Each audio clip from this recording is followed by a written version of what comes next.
Now that you understand who a woman is in an African perspective, let's take a look into the historical perspective of women's leadership in Africa.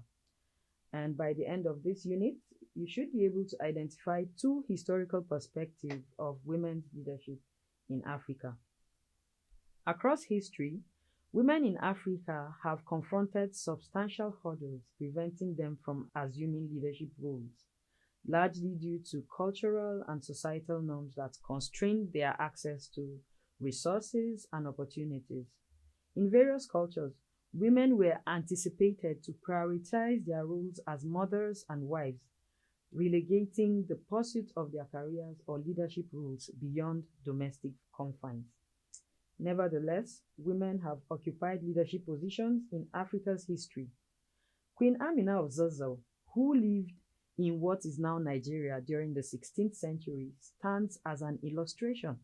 She served as a warrior queen, leading her people in battle and expanding her kingdom's territory.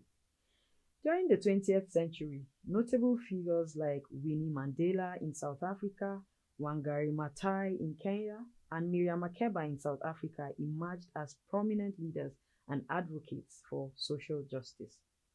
Yet women in Africa have frequently been excluded from official leadership posts within government, business, and other domains of society. This began to alter in the mid-20th century as African nations achieved independence and established democratic governments.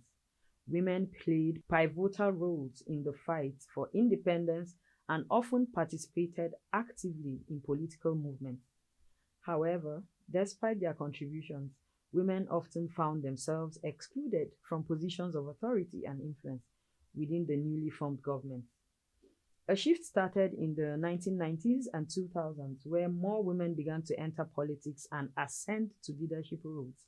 For instance, Ellen Johnson Sirleaf assumed office as Liberia's first female president in 2006, and Amina Gurib Fakim became Mauritius's inaugural female president in 2015. Currently, women in Africa are progressively dismantling barriers to leadership.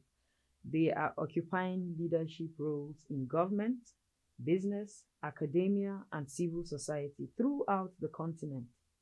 Nonetheless, there remains a significant amount of work to be done to address underlying societal and cultural norms that constrict women's opportunities and experiences.